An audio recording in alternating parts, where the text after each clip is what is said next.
Você já notou que o tempo representa um elemento determinante para o êxito e a realização dos seus objetivos?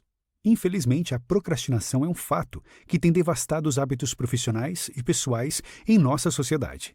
Afinal, é comum deixarmos de fazer algo importante ou relegarmos para a última hora, restando a impressão de que estamos sempre atrasados ou apagando incêndios. Lilian Soares, nossa autora, sustenta em Procrastinação que o gerenciamento correto do tempo é fundamental para desenvolver habilidades que nos permitam elevar os níveis de produtividade em nossas vidas.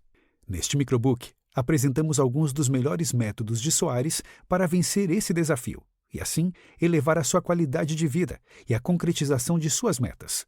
Boa leitura! O conceito de procrastinação. Conforme a nossa autora, o conceito de procrastinação pode ser definido como o comportamento de adiar compromissos e tarefas, gerando um círculo nada virtuoso de maus comportamentos. Estes podem interferir até mesmo na saúde das pessoas, como aquelas que deixam de frequentar a academia por preguiça ou ir a uma consulta médica tão logo sintam um desconforto. Nesse registro, procrastinar pode ser considerado, portanto, ausência de progresso, estagnação, etc. Dito de outra forma, a procrastinação consiste em uma forma de comportamento severamente autodestrutiva e desadaptativa, que está no cerne de muitas dificuldades que vivenciamos rotineiramente. O comportamento procrastinatório nasce por razões evolutivas, pois somos inclinados a exaltar as recompensas imediatas em detrimento dos resultados futuros.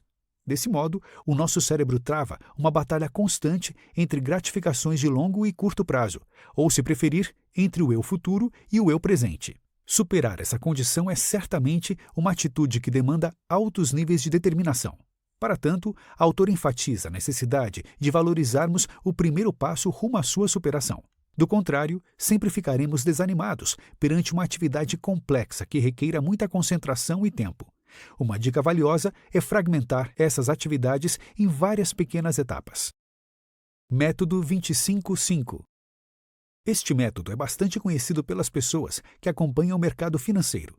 Caso você já tenha ouvido falar sobre Warren Buffett, é provável que também conheça o método 25-5, pois a estratégia foi amplamente divulgada por ele.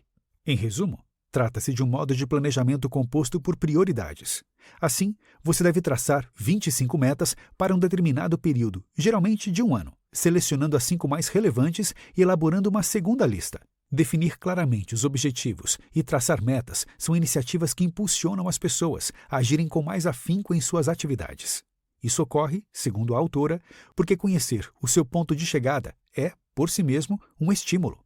Definir o caminho a seguir auxilia o nosso cérebro a se manter estimulado com cada pequena vitória alcançada. Com certeza, você conhece o jargão "vamos por partes", não é mesmo? Um programador, assim como qualquer outro profissional, sabe que aquele maravilhoso software não vai nascer excelente. É necessário dividir o projeto, planejando os recursos disponíveis, desenvolvendo e testando cada um deles. Para tanto, os profissionais da área começam pelos elementos essenciais, isto é, aqueles que são considerados o âmago do projeto. No final, ele será concluído com uma aparência agradável. Essa mesma noção é válida para todas as áreas. Ao construir uma casa, por exemplo, não é admissível pensar na decoração sem anteriormente levantar as paredes. Caso você deseje ter R$1 milhão em 10 anos, deve dividir a quantia em metas anuais, tanto de aportes mensais quanto de economia. Lembre-se, evidentemente, de levar os juros em consideração. No fim de cada etapa, você pode avaliar os seus resultados. Nesses momentos, Soares enfatiza a viabilidade de oferecer a si uma recompensa proporcional às metas atingidas. Planejamento diário. O seu maior problema, talvez, não se limite a projetos futuros, englobando também aquelas tarefas de estudo ou trabalho que, por um motivo ou outro, sempre ficam para um indefinido depois. Se for assim, a autora recomenda organizar antecipadamente o seu dia. No final de cada expediente, analise o que deverá ser feito no dia seguinte, produzindo uma lista de pelo menos 6 itens. Mantenha essa lista em um local facilmente visível e inicie o seu dia de trabalho pela primeira atividade anotada. Tenha em mente que o seu planejamento pode ser baseado nas prioridades, ou, se preferir, temporal. Seja como for, o mais importante é deslocar o seu foco para essas ações. A técnica Pomodoro é uma ótima ferramenta para o auxiliar nesse caso. Soares a interpreta como uma versão 25-5 para o tempo, isto é, se comprometer a realizar 25 minutos de trabalho para cada 5 minutos de descanso. O seu cérebro assimilará, a partir dessa técnica, tudo o que foi feito, alternando entre o modo focado e o difuso. Com efeito, essa dinâmica é capaz de gerar ótimos resultados, principalmente ao ser aplicada aos estudos. Após definir as suas tarefas, pode ser que você ainda não saiba como priorizá-las. Uma das principais dicas de Soares consiste na utilização da matriz de Eisenhower. Essa ferramenta é tão poderosa e simples que vem sendo largamente empregada nas indústrias que se dedicam a desenvolver novos produtos. Vale a pena pesquisar por ela no Google. Agora que chegamos na metade da leitura e você já notou que o planejamento é o componente central para evitar a procrastinação, vamos nos concentrar em outras estratégias comprovadamente eficazes. Ensaio mental. Para a nossa autora, o ensaio mental deve preceder a realização de uma atividade ou tarefa. Isso é crucial para o seu êxito. Em outras palavras, você precisa visualizar previamente o conjunto de pensamentos e atitudes que pretende adotar, assim como aqueles que devem ser eliminados, a fim de que a ação seja eficiente.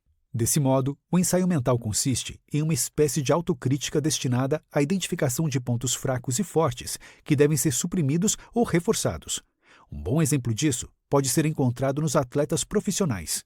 Eles costumam usar essa técnica antes das grandes competições que participam. A ideia central é massificar, o máximo possível, todos os pensamentos e ações corretas, até que isso se concretize em um hábito internalizado, de tal forma que o atleta não se sinta pressionado ao competir em alto nível. Evidentemente, apenas o ensaio mental não é o suficiente. É imprescindível delinear estratégias precisas e claras acerca de onde se deseja chegar, aliando-as ao poder de motivação. Ao atingir esse ponto, é necessário formular um planejamento efetivo, capaz de apontar nitidamente quais são as suas prioridades. Você pode almejar, por exemplo, melhorar a saúde, ganhar mais dinheiro, aprender um novo idioma, etc. Para chegar ao seu objetivo, não é possível importar, na íntegra, as estratégias e os hábitos de outros indivíduos, uma vez que essa atitude pode levar-lhe a caminhos que destoam de seus propósitos. Nessa jornada, uma das lições mais importantes, segundo a autora, é evitar ser multitarefas. Soares argumenta que, ao não focar em poucas tarefas, tendemos a nos distrair facilmente com banalidades. Crie hábitos. Há diversas pesquisas que indicam que uma tarefa realizada por 21 dias seguidos se torna um hábito. Quando é realizada por 90 dias consecutivos, o nosso cérebro entra em uma espécie de modo automático. Em outras palavras, é necessário preservar e encontrar a força de vontade necessária para fazer tudo conforme o planejado. Muitas pessoas, ao entrar em contato com a técnica dos 21 dias, tendem a associá-la ao costume de sempre reclamar de tudo. Afinal, saímos de casa e logo reclamamos do porteiro mal-humorado, do café, do trânsito, enfim, uma sequência de reclamações que parecem não ter fim e apenas fazem mal a quem fala e pensa a respeito. Desse jeito, nada mudará. Na verdade, a sua capacidade de mudança é bastante restrita, uma vez que só pode controlar a si mesmo. Duvida? Então fique sem reclamar por 21 dias e note a diferença que isso causará em seu dia a dia. Por exemplo, se você deseja ser um escritor, deve-se impor uma meta de palavras ou páginas a serem escritas por dia. Por outro lado, caso almeje uma vida mais saudável, frequente a academia, aquela que você pagou a mensalidade e não frequentou, e solicite aos instrutores sequências de atividades físicas que te agradem. Não tem dinheiro para bancar uma academia? Reserve 40 minutos do seu dia e saia para caminhar. Selecione um local que goste de ir. Não se esqueça de associar o máximo de elementos possíveis a cada uma de suas atividades. Questione-se. Soares convida os leitores a se questionarem. De fato, essa técnica é a mais surpreendente desta obra. Se você tem aplicado diferentes estratégias para vencer a procrastinação ou ainda não sabe como começar essa jornada, a dica da autora é clara: questione-se. Olhe no espelho e se pergunte, de preferência em voz alta, quantas palavras ou páginas você escreverá hoje? Você fará exercícios? Entregará aquele relatório importante antes do final do dia? É altamente recomendável que você preste atenção em suas próprias respostas. Seja sempre sincero, gostando ou não das respostas que dará. Se não gostar, entre em ação imediatamente para mudar a situação. Estabeleça um firme compromisso consigo, pois, antes de se preocupar em agradar a sua esposa ou marido, a sua mãe ou seu chefe, é indispensável estar satisfeito consigo mesmo. Aproveite o embalo e questione a qualidade do dia que passou. Busque listar tudo o que foi ruim e bom e os porquês. Caso tenha sido bom, faça de novo amanhã. Se foi ruim, analise os motivos e implemente uma estratégia capaz de assegurar que tudo seja diferente no dia seguinte. Se você considerar que perdeu muito tempo nas redes sociais, tome a decisão de deixar o seu smartphone fora de vista ou desinstalar os aplicativos. Utilize as opções de bloqueio em seu computador. Arranjou uma desculpa para não fazer exercícios? Seja sincero. Ficou satisfeito com a justificativa? Utilizará as mesmas desculpas amanhã e no dia seguinte? Reflita. Se as respostas ficarem chatas e tiverem que ser mudadas, você terá um claro sinal de que essas desculpas não são realmente válidas. Notas finais. Cumpre ressaltar, por fim, que a procrastinação não deve ser compreendida como ausência de análises lógicas das situações. Em termos práticos, os indivíduos que a autora denomina de procrastinadores crônicos não aprenderam ainda a resistir à atração da zona de gratificação instantânea. A maioria das pessoas, nesse enquadramento, possui autoestima elevada frágil. Trata-se, em outras palavras, de uma autoimagem distorcida. A procrastinação, portanto, é uma consequência desse estado, gerando dificuldades na gestão de tempo e afetando a capacidade de administrar emoções.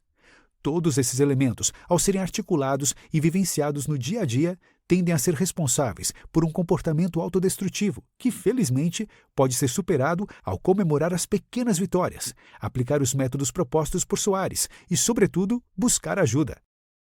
Lições. Tenha um comportamento crítico em relação às suas ações, sempre observando os pontos que podem ser melhorados. Celebre os pequenos avanços. Estabeleça recompensas para cada tarefa completada. Elabore seu próprio ritual de partida. Defina um cronograma estrito de atividades de acordo com as prioridades do seu planejamento. Dica do 12 minutos. Gostou do microbook? Então leia também O Fim da Procrastinação e conheça outras formas brilhantes para incrementar a sua motivação e superar as barreiras que atrapalham a produtividade.